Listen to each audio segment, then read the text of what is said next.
మీరు నచ్చిన మెచ్చిన డ్రెస్ మీ ముంగిటకే వెంటనే ఆన్లైన్ లో కొలతలిచ్చేయండి. అదెలాగో తెలుసుకోవాలని ఉందా? పూర్తి వివరాలకు చదవండి సాక్షి దినపత్రిక.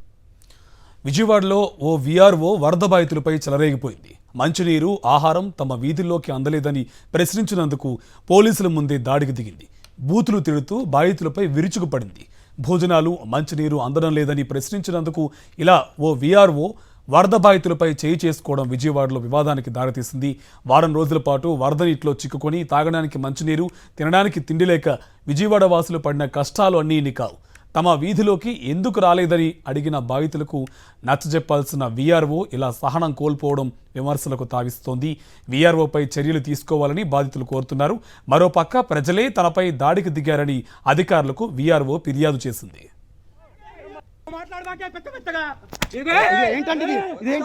ఏంటండి వీఆర్ఓనా ఏంటావా పోలీసుల ముందే జులుం చేస్తాంటే వీఆర్ఓ వాటర్ ఇచ్చారా తాగడానికి వాటర్ అడిగితే ఒక్కొక్క బాటిల్ ఇచ్చి వెళ్ళిపోతా ఉన్నారు. భోజనానికి కూడా పెట్టడానికి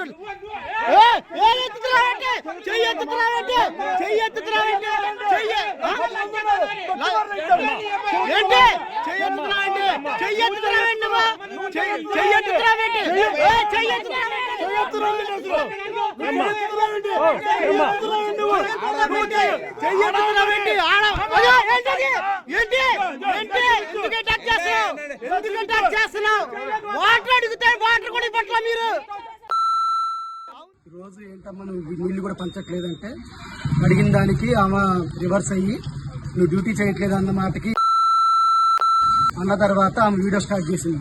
వీడియో స్టార్ట్ చేస్తే నేను వెనకాల నుంచి వచ్చి నేను వీడియో స్టార్ట్ చేసి తీయడం మొదలుపెడితే మ్యాన్ హ్యాండ్లింగ్ చేసింది. మ్యాన్ హ్యాండ్లింగ్ చేసిన తర్వాత ఆమె ఏడుచుకుంటా వెళ్ళిపోయి వాళ్ళ భర్తని తీసుకొచ్చి ఆడు వచ్చి మమ్మల్ని తిడుతున్నాడు, కొడతాను అది ఇది అని.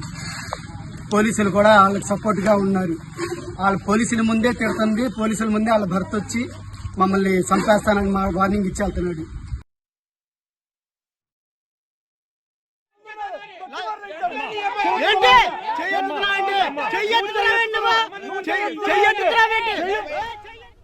విజయవాడలో ఓ వీఆర్ఓ వరద బాధితులపై చెలరేగిపోయింది. మంచినీరు, ఆహారం తమ వీధుల్లోకి అందలేదని ప్రశ్నించినందుకు పోలీసుల ముందే దాడికి దిగింది.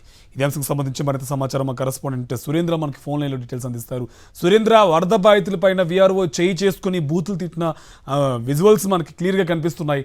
డీటెయిల్స్ అంటే కార్తిక్, ఆదిత్య నగర్ కు సంబంధించి షాదేఖానా రోడ్ లో 58 డీజిల్ ఉంది. ఈ రోడ్ లో రేషన్ సరుకుల పంపిణీకి ప్రభుత్వం పూనుకున్న పరిస్థితుల్లో ఆ రేషన్ కంపెనీని ఇస్తున్నారు అక్కడ వీఆర్ఓ. అయితే ఈ నేపథ్యంలో అక్కడ ఉన్న స్థానికులకు వీఆర్ఓకి మధ్య అయితే ఘర్షణ పెరిగింది. దానికి కారణం ఏంటంటే నిన్న వాటర్ బాటిల్స్ పంపిణీ చేసింది వీఆర్ఓ. ఈ నేపథ్యంలో ఒక్కొక్క ఇంటికి ఒక్కొక్క వాటర్ బాటిల్ ఇచ్చింది. మా కుటుంబంలో 9 మంది సభ్యులు ఉన్నాము, ఒక వాటర్ బాటిల్ తో ఎలా కాలం గడపాలంటూ వాళ్ళు వీఆర్ఓని ప్రశ్నించారు. దానికి వీఆర్ఓ సమాధానం చెప్పలేదు. ఖచ్చితంగా మాకు సమాధానం చెప్పాలి, ప్రభుత్వం ఒక పక్క నుంచి అన్ని ఇస్తున్నాము, ఎంత ఆహారం కావాలో ఎన్ని వాటర్ బాటిల్ అన్ని ఇస్తున్నాము అని చెప్పి ప్రభుత్వం చెప్తుంది. మీరు ఎందుకు ఇవ్వట్లేదు అడిగిన నేపథ్యంలో మాట పెరిగింది. ఈ నేపథ్యంలో వీఆర్ఓ అక్కడ ఉన్న ఎవరైతే యాకూబ్ అనే వ్యక్తి అక్కడ వీఆర్ఓను గట్టిగా నిలదీసిన పరిస్థితుల్లో వీఆర్ఓ ఒక్కసారిగా చేసినట్లయితే తెలుస్తుంది.